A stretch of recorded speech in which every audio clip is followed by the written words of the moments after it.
Angra do Mundo, processo de classificação, um documentário do realizador Paulo Brasil Pereira com a jornalista Eduarda Mendes, que pormenoriza o caminho percorrido com vista à inclusão da zona central de Angra do Heroísmo na lista do Património Mundial da Unesco. Ambos fazem parte de uma geração que nasceu após a classificação da cidade. Procuram respostas para questões relativas a este processo e também lançam novas perguntas.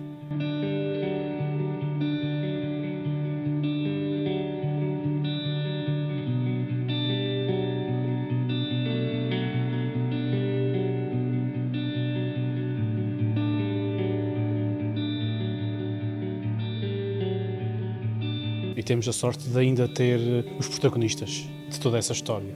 E a ideia inicial foi, obviamente, temos que ir ao encontro dessas pessoas para elas explicarem de viva voz como é que foi o processo. Também é fácil, por um lado, Angra mantém o seu desenho arquitetónico de cidade atualmente. Portanto, a ideia foi 40 anos depois da classificação, olhar para trás, ver como é que se processou essa classificação e questionar se foi bom, se foi mau, como é que vai ser o futuro, se é um futuro que vai levar as pessoas também a valorizar ainda mais o seu património. Portanto, acho que o fio condutor foi por aí. As próprias questões que se viam nos jornais e que se atualizavam nos jornais, se as pessoas querem ou não Angra Património, se é importante, se para o turismo, se não é, para a economia. Acho que essas questões são o fio condutor, ou seja, acho que quem vir este documentário vai esclarecer o porquê de Angra Património, mas também vai questionar-se para o futuro e sempre com os olhos no presente. A história traçou o destino de uma bagagem necessária para que mais de 5 séculos depois obtivesse então o título de Património Mundial.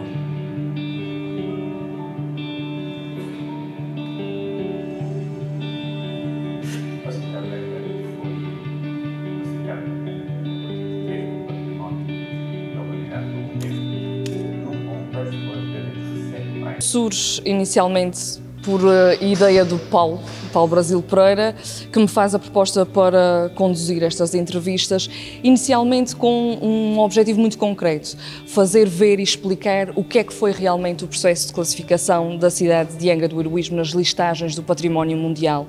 E isto porquê?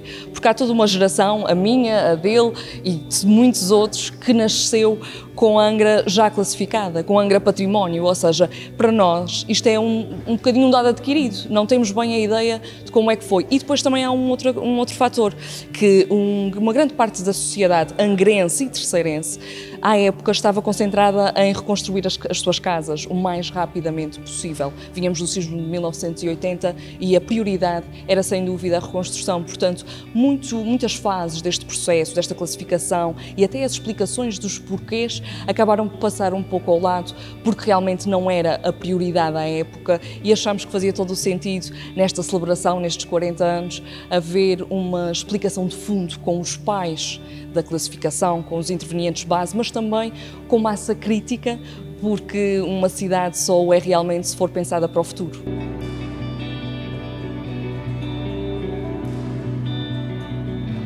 A ideia da classificação da cidade não nasceu muito simples.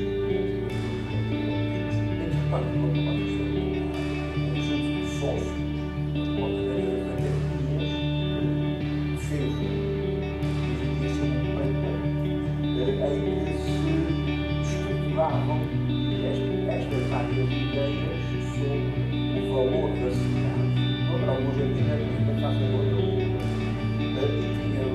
A estreia do documentário decorreu na véspera de se completarem 40 anos da classificação de Angra como Património Mundial, um feito ainda mais surpreendente, tendo em conta que aconteceu apenas 3 anos após o sismo de 1980. A 7 de dezembro de 1983, Angra foi a primeira cidade do país a conseguir essa distinção e por motivos menos aparentes, não pelo edificado, património material, mas sim pela sua importância a nível histórico. Uma história que se quer cada vez mais conhecida por cá, mas também além fronteiras. É puxar para o orgulho de ser isso, mas é também reconhecer uma verdade absoluta. Nós, infelizmente, tivemos um percurso ao longo da nossa história, do século XX, em que se desprezou muito o conhecimento local a favor da criação de heróis nacionais, que tem a ver com a fase do nacionalismo que rodeou o período do Estado Novo. E nós temos que ultrapassar isso. E a forma de ultrapassarmos é darmos a conhecer a nós próprios. E a verdade é que há muitos angrenses que sabem pouco sobre a sua própria cidade. E obviamente que estes documentários e estes trabalhos não se fazem apenas com destino a nós que cá estamos. Angra é uma cidade do mundo, sempre o foi, e portanto nós precisamos também de nos projetar para o exterior. Aliás, no documentário aparecia o testemunho do secretário-geral da OCPM, que é a Organização das Cidades Património Mundial a nível global, que bem dizia isso, e nós estamos a caminho de legendar o filme em inglês e o colocar no circuito global associado à Unesco, de maneira que os outros também nos possam ver. Porque, no fim de contas, é isso o ser património mundial, é pertencermos a uma rede, a um conjunto de cidades que se vão amparando mutuamente, e a verdade é que Angra é uma das melhor cotadas pela capacidade que teve de se reerguer e pela qualidade que ainda mantém e que vai, espero eu, ganhando em cada ano que passa. Eu acho que sem dúvida é um documentário bastante abrangente para os terceirenses, como eu dizia, para estas duas faixas, mas também para quem está de fora e se calhar até nunca ouviu falar sobre este processo, porque há uma contextualização do que é que foi, do porquê de ter sido e de todo o envolvimento histórico que levou a esta classificação final. Portanto, acho que essa abrangência está direcionada para quem já conhece Angra, para quem sabe desta história, mas também para quem nunca ouviu falar dela. Angra do Mundo, o processo de classificação, um documentário inédito que começou a ser desenhado em 2022, enriquecido com o traço do artista terceirense Emanuel Félix. Dar voz aos protagonistas do passado, juntar novas ideias para um olhar atento para o presente e perspectivar o futuro de uma cidade que se quer cada vez mais próspera. Afinal, o que querem os angrenses para a sua cidade?